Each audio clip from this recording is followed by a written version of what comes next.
आज की पेशकश है हिंदी के महान लेखक मुंशी प्रेमचंद की कहानी नागपूजा। वीडियो में आगे बढ़ने से पहले चैनल को सब्सक्राइब जरूर कर ले। प्रातःकाल था। आषाढ़ का पहला दांगड़ा निकल गया था। कीट पतंग चारों तरफ रेंगते दिखाई देते थे। तिलोत्तमा ने वाटिका की ओर देखा तो वृक्ष और पौधे ऐसे निखर गए थे जैसे साबुन से मैले कपड़े निखर जाते हैं। उन पर एक विचित्र आध्यात्मिक शोभा छाई हुई थी, मानो योगीवर आनंद में मग्न पड़े हों। चिड़ियों में असाधारण चंचलता थी। डाल डाल, पात पात चहकती फिरती थी। तिलोत्तमा बाग में निकल आई।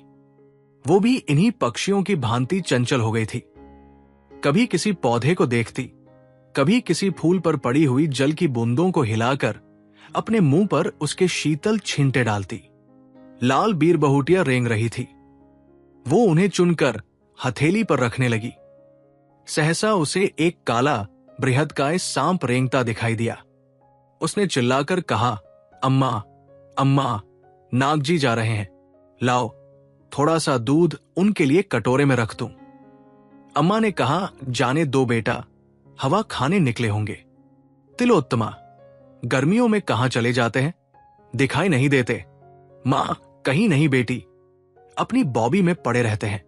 तिलोत्तमा, और कहीं नहीं जाते? मां, बेटी, हमारे देवता हैं और कहीं क्यों जाएंगे? तुम्हारे जन्म के साल से ये बराबर यहां दिखाई देते हैं। किसी से नहीं बोलते।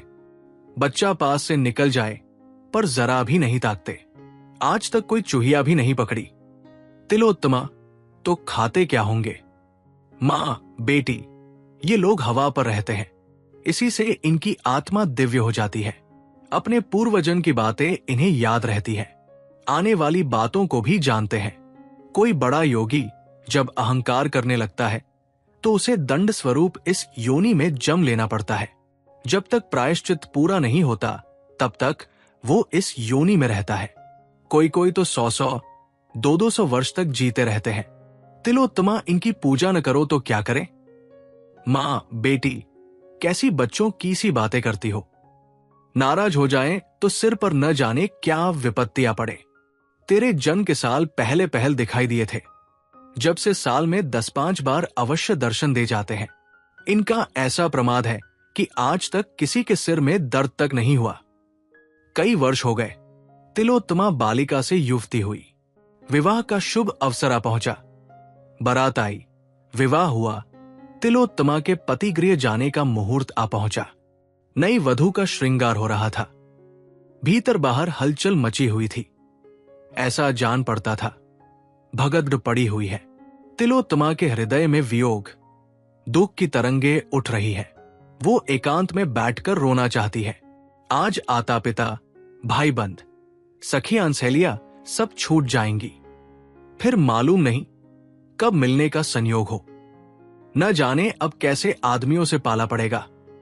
न जाने उनका स्वभाव कैसा होगा। न जाने कैसा बर्ताव करेंगे। अम्मा की आंखें एक क्षण भी न थमेंगी। मैं एक दिन के लिए कहीं चली जाती थी तो वो रो रो कर व्यथित हो जाती थी। अब ये जीवन पर्यंत का वियोग कैसे सहेंगी? उनके सिर में दर्द होता था तो जब तक मैं धीरे धीरे न मलूं, उन्हें किसी तरह कलचैन ही न पड़ती थी। बाबूजी को पान बनाकर कौन देगा? मैं जब तक उनका भोजन न बनाऊं, कोई चीज उन्हें रचती ही न थी। अब उनका भोजन कौन बनाएगा? मुझसे इनको देखे बिना कैसे रहा जाएगा? यहां जरा सिर में दर्द भी होता था तो अम्मा और बाबूजी घबरा जाते थे। तुरंत वैद्य हकीम आ जाते थे। वहां न जाने क्या हाल होगा। भगवान, बंद घर में कैसे रहा जाएगा? न जाने वहां खुली छत है या नहीं। होगी भी तो मुझे कौन सोने देगा? भीतर घुट घुट कर मरूंगी। जगने में जरा देर हो जाएगी तो ताने मिलेंगे। यहां सुबह को कोई जगाता था तो अम्मा कहती थी, सोने दो, कच्ची नींद जाग जाएगी तो सिर में पीड़ा होने लगेगी। वहां व्यंग्य सुनने पड़ेंगे। बहू आलसी है, दिन भर खाट पर पड़ी रहती है। वे पति तो बहुत सुशील मालूम होते हैं। हां, कुछ अभिमानी अवश्य है। कहीं उनका स्वभाव निष्ठुर हो तो। सहसा उसकी माता ने आकर कहा, बेटी, तुझसे एक बात कहने की याद न रही। वहां नाग पूजा अवश्य करती रहना। घर के और लोग चाहे मना करें, पर तुम इसे अपना कर्तव्य समझना। अभी मेरी आंखें जराजरा झपक गई थी। नाग बाबा ने स्वप्न में दर्शन दिए। तिलोत्तमा, अम्मा, मुझे भी उनके दर्शन हुए हैं, पर मुझे तो उन्होंने बड़ा विकराल रूप दिखाया। बड़ा भयंकर स्वप्न था। मां, देखना, तुम्हारे घर में कोई सांप न मारने पाए। ये मंत्र नित्य अपने पास रखना। तिलोत्तमा अभी कुछ जवाब न देने पाई थी कि अचानक बारात की ओर से रोने के शब्द सुनाई दिए। एक क्षण में हाकर मच गया। भयंकर शोक घटना हो गई। वर को सांप ने काट लिया। वो बहू की विदा कराने आ रहा था। पालकी में मसंद के नीचे एक काला सांप छिपा हुआ था। वर ज्यों ही पालकी में बैठा, सांप ने काट लिया। चारों ओर कोहराम मच गया। तिलोत्तमा पर तो मानो वज्रपात हो गया। उसकी मां सिर पीट पीट कर रोने लगी। उनके पिता बाबू जगदीश चंद्र मूर्छित होकर गिर पड़े। हृदय रोग से पहले ही से ग्रस्त थे। झाड़ फूंक करने वाले आए, डॉक्टर बुलाए गए, पर विष घातक था। जरा देर में वर के होंठ नीले पड़ गए, नख काले हो गए, मूर्छा आने लगी। देखते देखते शरीर ठंडा पड़ गया। इधर उषा की लालिमा ने प्रकृति को आलोकित किया, उधर टिमटिमाता हुआ दीपक बुझ गया। जैसे कोई मनुष्य बोरों से लदी हुई नाव पर बैठा हुआ मन में झुझलाता है कि ये और तेज क्यों नहीं चलती, कहीं आराम से बैठने की जगह नहीं, ये इतनी हिल क्यों रही है, मैं व्यर्थ ही इसमें बैठा। पर अकस्मात नाव को भंवर में पड़ते देखकर उसके मसूल से चिपट जाता है। वही दशा तिलोत्तमा की हुई। अभी तक वो वियोग दुख में ही मग्न थी। ससुराल के कष्टों और दुर्व्यवस्था की चिंताओं में पड़ी हुई थी। पर अब उसे होश आया जिस नाव के साथ मैं भी डूब रही हूं। एक क्षण पहले वो कदाचित जिस पुरुष पर झुंझला रही थी, जिसे लुटेरा और डाकू समझ रही थी, वो अब कितना प्यारा था। उसके बिना जीवन एक दीपक था, बुझा हुआ। एक वृक्ष था, फल फूल विहीन। अभी एक क्षण पहले वो दूसरों की ईर्ष्या का कारण थी, अब दया और करुणा की। थोड़े ही दिनों में उसे ज्ञात हो गया कि मैं पति विहीन होकर संसार के सब सुखों से वंचित हो गई। एक वर्ष बीत गया। जगदीश चंद्र पक्के धर्मावलंबी आदमी थे, पर तिलोत्तमा का वैधव्य उनसे न सहा गया। उन्होंने तिलोत्तमा के पुनर्विवाह का निश्चय कर लिया। हंसने वालों ने तालियां बजाई, पर जगदीश बाबू ने साहस से काम लिया। तिलोत्तमा पर सारा घर जान देता था। उसकी इच्छा के विरुद्ध कोई बात न होने पाती, यहां तक कि वो घर की मालकिन बना दी गई थी। सभी ध्यान रखते कि उसका रंज ताजा न होने पाए, लेकिन उसके चेहरे पर उदासी छाई रहती थी, जिसे देखकर लोगों को दुख होता था। पहले तो मां भी इस सामाजिक अत्याचार पर सहमत न हुई, लेकिन बिरादरी वालों का विरोध ज्यों-ज्यों बढ़ता गया, उसका विरोध ढीला पड़ता गया। सिद्धांत रूप से प्राय किसी को आपत्ति न थी, किंतु उसे व्यवहार में लाने का साहस किसी में न था। कई महीनों के लगातार प्रस्ताव के बाद एक कुलीन सिद्धांतवादी सुशिक्षित वर मिला। उसके घरवाले भी राजी हो गए। तिलोत्तमा को समाज में अपना नाम बिकते देखकर दुख होता था। वो मन में कुढ़ती थी कि पिताजी नाहक मेरे लिए समाज में नक्कू बन रहे हैं। अगर मेरे भाग्य में सुहाग लिखा होता तो ये वज्र ही क्यों गिरता। उसे कभी कभी ऐसी शंका होती थी कि मैं फिर विधवा हो जाऊंगी। जब विवाह निश्चिंत हो गया और वर की तस्वीर उसके सामने आई तो उसकी आंखों में आंसू भर आए। चेहरे से कितनी सज्जनता, कितनी दृढ़ता, कितनी विचारशीलता टपकती थी।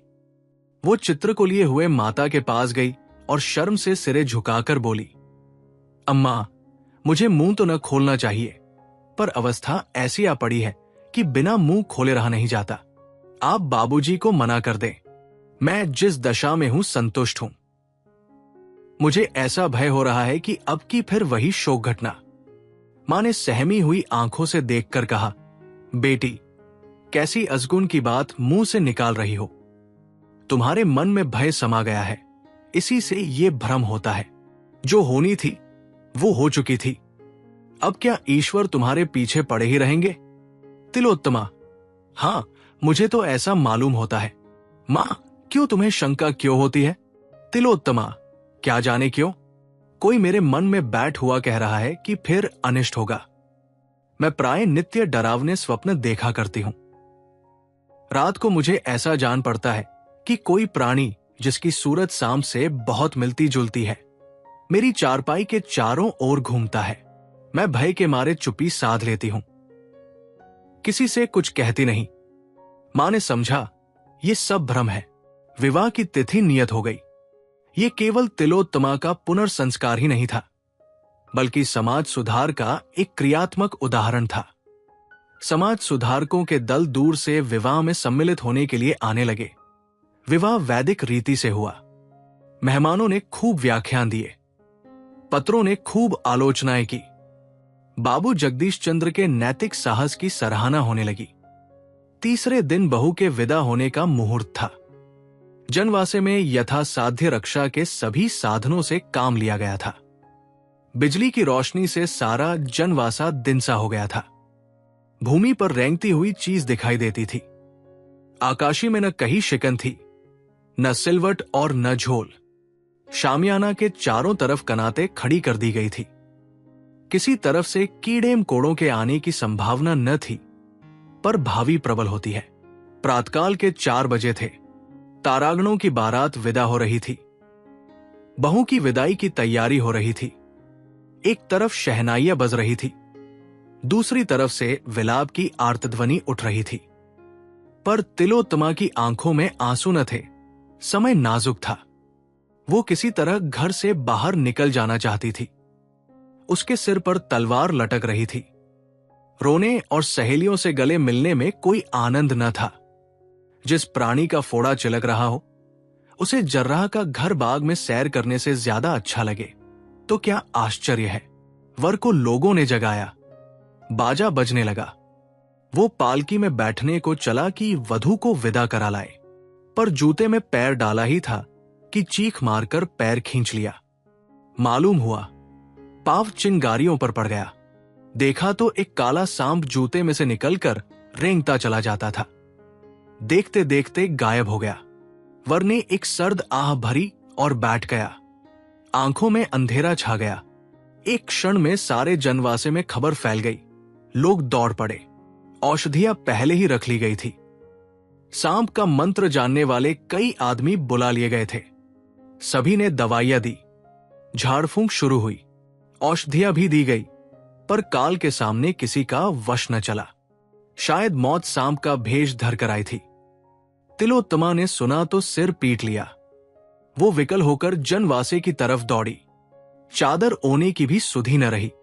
वो अपने पति के चरणों को माथे से लगाकर अपना जीवन सफल करना चाहती थी। घर की स्त्रियों ने रोका। माता भी रो रो कर समझाने लगी, लेकिन बाबू जगदीश चंद्र ने कहा, कोई हर्ज नहीं, जाने दो। पति का दर्शन तो कर ले, ये अभिलाषा क्यों रह जाए। उसी शोकग्रस्त दशा में तिलोत्तमा जनवासे में पहुंची, पर वहां उसकी तस्कीन के लिए केवल मरने वाले की उल्टी सांसें थी। उन अधखुले नेत्रों में असह्य आत्मवेदना थी और दारुण नैराश्य। इस अद्भुत घटना का समाचार दूर दूर तक फैल गया। जड़वादीगण चकित थे। ये क्या माजरा है। आत्मवाद के भक्त ज्ञात भाव सिर हिलाते थे, मानो वे त्रिकालदर्शी है। जगदीश चंद्र ने नसीब ठीक लिया। निश्चय हो गया कि कन्या के भाग्य में विधवा रहना ही लिखा है। नाग की पूजा साल में 2 बार होने लगी। तिलोत्तमा के चरित्र में भी एक विशेष अंतर दिखने लगा। भोग और बिहार के दिन भक्ति देव आराधना में कटने लगे। निराश प्राणियों का यही अवलंब है। 3 साल बीते थे कि ढाका विश्वविद्यालय के अध्यापक दयाराम ने इस किस्से को फिर ताजा किया। वे पशुशास्त्र के ज्ञाता थे। उन्होंने सांपों के आचार व्यवहार का विशेष रीति से अध्ययन किया था। इस रहस्य को खोलना चाहते थे। जगदीश चंद्र को विवाह का संदेश भेजा। उन्होंने टालमटोल किया। दयाराम ने और भी आग्रह किया। लिखा, मैंने वैज्ञानिक अन्वेषण के लिए यह निश्चय किया है। मैं इस विषधर नाग से लड़ना चाहता हूं। वो अगर 100 दांत लेकर आए तो भी मुझे कोई हानि नहीं पहुंचा सकता। वो मुझे काट कर आप ही मर जाएगा। अगर वो मुझे काट भी ले तो मेरे पास ऐसे मंत्र और औषधियां हैं कि मैं एक क्षण में उसके विष को उतार सकता हूं। आप इस विषय में कुछ चिंता मत कीजिए, मैं विष के लिए अजेय हूं। जगदीश चंद को अब कोई उपाय न सूझा। हां, उन्होंने एक विशेष प्रयत्न ये किया कि ढाके में ही विवाह हो। अतएव वे अपने कुटुंबियों का साथ लेकर विवाह के एक सप्ताह पहले गए। चलते समय संदूक, बिस्तर आदि खूब देखभाल कर रखे कि सांप कहीं उनमें छुपकर न बैठ जाए। शुभ लग्न में विवाह संस्कार हो गया। तिलोत्तमा विकल हो रही थी। मुख पर एक रंग आता था, एक रंग जाता था, पर संस्कार में कोई विघ्न बाधा न पड़ी। तिलोत्तमा रोध होकर ससुराल गई। जगदीश चंद्र घर लौट आए, पर ऐसे चिंतित थे जैसे कोई आदमी सराय में खुला हुआ संदूक छोड़कर बाजार चला जाए। तिलोत्तमा के स्वभाव में अब एक विचित्र रूपांतर हुआ।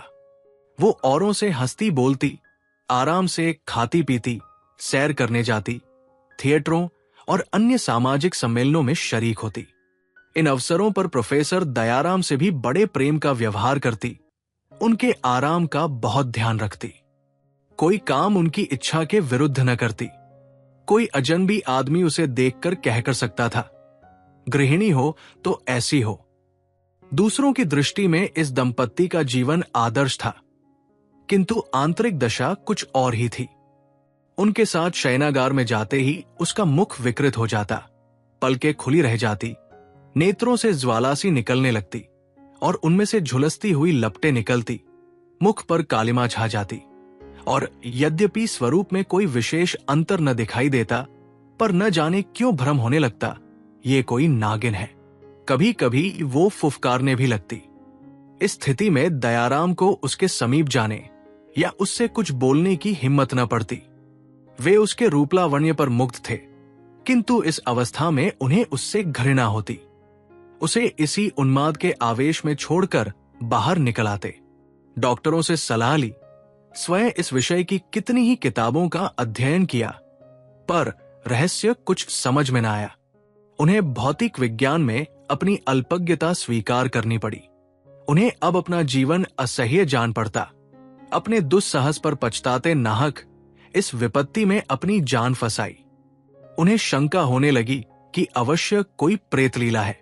मिथ्यावादी न थे, पर जहां बुद्धि और तर्क का कुछ वश नहीं चलता, वहां मनुष्य विवश होकर मिथ्यावादी हो जाता है। शनैः शनैः उनकी ये हालत हो गई कि सदैव तिलोत्तमा से सशंक रहते। उसका उन्माद, विश्व मुखाकृति उनके ध्यान से न उतरती। डर लगता कि कहीं ये मुझे मार न डाले, न जाने कब उन्माद का आवेग हो। ये चिंता लय को व्यथित किया करती। हिप्नोटिज्म, विद्युत शक्ति और नई नए आरोग्य विधानों की परीक्षा की गई। उन्हें हिप्नोटिज्म पर बहुत भरोसा था, लेकिन जब ये योग भी निष्फल हो गया तो वे निराश हो गए। एक दिन प्रोफेसर दयाराम किसी वैज्ञानिक सम्मेलन में गए हुए थे। लौटे तो 12 बज गए थे। वर्षा के दिन थे। नौकर चाकर सो रहे थे। वे तिलोत्तमा के शयन गृह में ये पूछने गए कि मेरा भोजन कहाँ रखा है। अंदर कदम रखा ही था कि तिलोत्तमा के सिरहाने की ओर उन्हें एक अति भीमकाय काला सांप बैठा हुआ दिखाई दिया। प्रो साहब चुपके से लौट आए। अपने कमरे में जाकर किसी औषधि की एक खुराक पी और पिस्तौल तथा सांगा लेकर फिर तिलोत्तमा के कमरे में पहुंचे। विश्वास हो गया कि ये वही मेरा पुराना शत्रु है। इतने दिनों में टो लगाता हुआ यहां पहुंचा, पर इसे तिलोत्तमा से क्यों इतना स्नेह है। उसके सिरहाने यो बैठा हुआ है, मानो कोई रस्सी का टुकड़ा है। ये क्या रहस्य है। उन्होंने सांपों के विषय में बड़ी अद्भुत कथाएं पढ़ी और सुनी थी, पर ऐसी कुतूहलजनक घटना का उल्लेख कहीं न देखा था। वे इस भांति सशस्त्र होकर फिर कमरे में पहुंचे तो सांप का पता न था। हां, तिलोत्तमा के सिर भूत सवार हो गया था। वो बैठी हुई आग्नेय नेत्रों से द्वार की ओर ताक रही थी। उसके नयनों से ज्वाला निकल रही थी, जिसकी आंच 2 गज तक लगती। इस समय उन्माद अतिशय प्रचंड था। दयाराम को देखते ही बिजली की तरह उन पर टूट पड़ी और हाथों से आघात करने के बदले उन्हें दांतों से काटने की चेष्टा करने लगी। इसके साथ ही अपने दोनों हाथ उनकी गर्दन में डाले दिए। दयाराम ने बहुतेरा चाहा, एड़ी चोटी का जोर लगाया कि अपना गला छुड़ा ले, लेकिन तिलोत्तमा का बाहुपाश प्रतिक्षण सांप की कुंडली की भांति कठोर एवं संकुचित होता जाता था। उधर यह संदेह था कि इसने मुझे काटा तो कदाचित इसे जान से हाथ धोना पड़े। उन्होंने अभी जो औषधि पी थी वो सर्प विष से अधिक घातक थी। इस दशा में उन्हें ये शोकमय विचार उत्पन्न हुआ, ये भी कोई जीवन है कि दंपत्ति का उत्तरदायित्व तो सब सिर पर सवार, पर उसका सुख नाम का नहीं, उल्टे रात दिन जान का खटका। ये क्या माया है? सांप कोई प्रेत तो नहीं है जो इसके सिर आकर ये दशा कर दिया करता है। कहते हैं ऐसी अवस्था में रोगी पर जो चोट की जाती है वो प्रेत पर ही पड़ती है। नीची जातियों में इसके उदाहरण भी देखे हैं। वे इसी हैसबैस में पड़े हुए थे कि उनका दम घुटने लगा।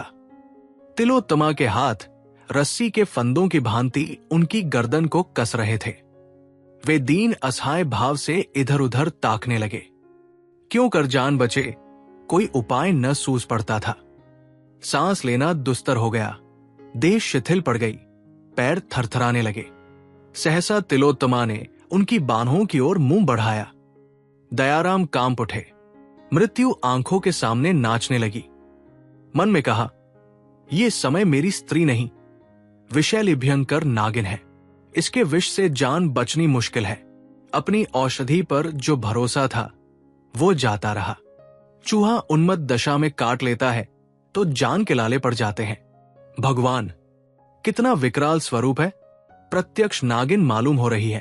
अब उल्टी पड़े या सीधी, इस दशा का अंत करना ही पड़ेगा। उन्हें ऐसा जान पड़ा कि अब गिरा ही चाहता हूं। तिलोत्तमा बार बार सांपों की भांति फुफकार मारकर जीभ निकाले हुए उनकी ओर झपटी थी।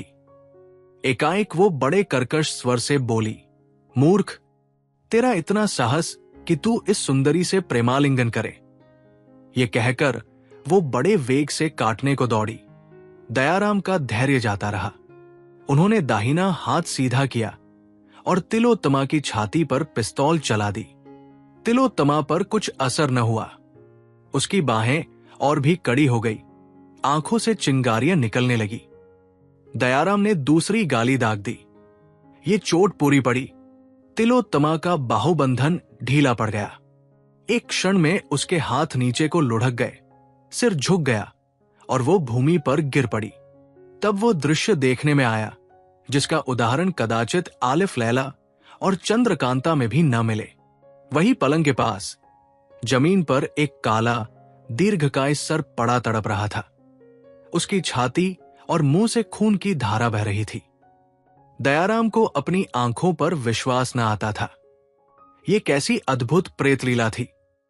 समस्या क्या है, किससे पूछूं? इस तिलस्म को तोड़ने का प्रयत्न करक मेरे जीवन का एक कर्तव्य हो गया। उन्होंने सांगे से सांप की देह में एक कोंचा मारा और फिर वे उसे लटकाए हुए आंगन में लाए। बिल्कुल बेदम हो गया था। उन्होंने उसे अपने कमरे में ले जाकर एक खाली संदूक में बंद कर दिया। उसमें भुस भरवा कर बरामदे में लटकाना चाहते थे। इतना बड़ा गेहूं सांप किसी ने न देखा होगा। तब वे तिलोत्तमा के पास गए।